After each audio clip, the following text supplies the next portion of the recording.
क्या CM face के तौर पर ज्योतिरादित्य सिंधिया के नाम पर मंथन कर रही है बीजेपी? एमपी कांग्रेस नेता ने किया दावा, शिवराज को हटाना बीजेपी की मजबूरी। सीएम से नाराज नेताओं को ज्योतिरादित्य सिंधिया से है उम्मीद। ज्योतिरादित्य सिंधिया का नाम फिर सीएम लिस्ट में आया सबसे ऊपर। ज्योतिरादित्य सिंधिया ने पिता की सियासत और विरासत दोनों को आगे बढ़ाया है। कांग्रेस के जो नेता स्वर्गीय माधवराव सिंधिया के साथ थे, वे आज ज्योतिरादित्य सिंधिया के भी साथ हैं। मध्य प्रदेश में भारतीय जनता पार्टी में भावी मुख्यमंत्री के लिए सीएम शिवराज सिंह चौहान के अलावा केंद्रीय मंत्री ज्योतिरादित्य सिंधिया का नाम भी चर्चा में है।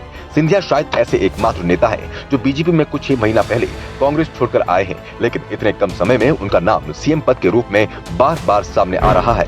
इसके पीछे एक दो नहीं बल्कि कई ऐसे कारण हैं जो ज्योतिरादित्य सिंधिया की राजनीति में दखलंदाजी और पावर सेंटर को दर्शाते हैं।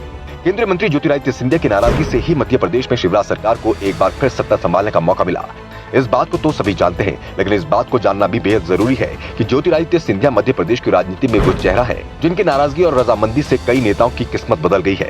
राजनीति में ज्योतिरादित्य सिंधिया को कांग्रेस में हमेशा पूर्व मुख्यमंत्री दिग्विजय सिंह ने टक्कर दी है, लेकिन भारतीय जनता पार्टी में मुख्यमंत्री शिवराज सिंह चौहान के बाद ज्योतिरादित्य सिंधिया का नाम सबसे ऊपर आ रहा है। दरअसल कांग्रेस के विधायक और पूर्व मंत्री सज्जन सिंह वर्मा के मुताबिक मुख्यमंत्री शिवराज सिंह चौहान हर मोर्चे पर फेल हो गए हैं, इसलिए उन्हें हटाना बीजेपी की मजबूरी हो गई है। साल 2018 में जिस चेहरे को जनता ने नकार दिया, उसे फिर 2023 में कैसे जनता के बीच ले जाएं?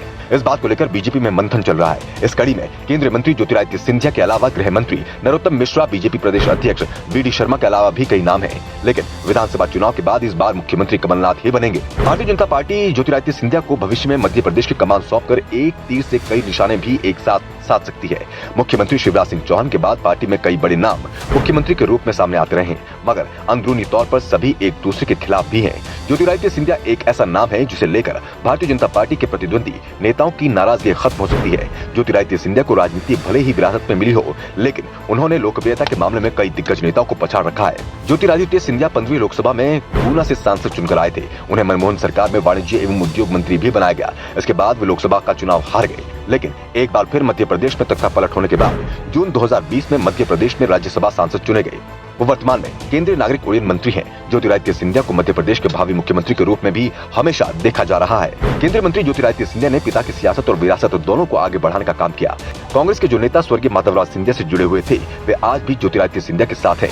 सिंधिया जब कांग्रेस में 2 दशक की राजनीति छोड़कर बीजेपी में चले आए, लेकिन किसी भी समर्थक नेता ने उनका साथ नहीं छोड़ा। आज भी मंत्री शिवराज सरकार में मंत्री गोविंद सिंह राजपूत, डॉक्टर प्रभुराम चौधरी, तुलसीराम सिलावट, राजवर्धन सिंह दत्तीगांव, महेंद्र सिंह सिसोदिया, प्रद्युमन सिंह तोमर और कई विधायक सिंधिया के एक इशारे पर कोई भी बड़ा कदम उठा सकते हैं। मुख्यमंत्री के रूप में शिवराज सिंह चौहान लगातार सफलतापूर्वक चौथी बार कार्य कर रहे हैं। मुख्यमंत्री शिवराज सिंह चौहान की जनता के बीच इतनी गहरी पकड़ है कि कोई भी नेता, राजनीतिक घटनाक्रम या कोई ताकत सीएम की जड़ों को हिला नहीं पाई। आज भी भारतीय जनता पार्टी में मध्य प्रदेश के सीएम के रूप में मुख्यमंत्री शिवराज सिंह चौहान का बीजेपी के नेता कोई विकल्प नहीं मानते, मगर कई ऐसे नेता भी हैं जो मुख्यमंत्री शिवराज सिंह चौहान से नाराज हैं। ऐसे नेताओं और विधायकों की संख्या भी कम नहीं है जिन्हें सरकार मंत्री नहीं बना पाई। ऐसे कई नेताओं को उम्मीद है कि इस बार चुनाव के पहले या बाद सीएम का चेहरा बदल दिया जाएगा। इन्हीं उम्मीदों के चलते ज्योतिरादित्य सिंधिया का नाम सबसे ऊपर आ रहा है। वैसे आप क्या सोचते हैं और आपकी पहली पसंद कौन है? अपना जवाब कमेंट में लिखकर जरूर बताएं।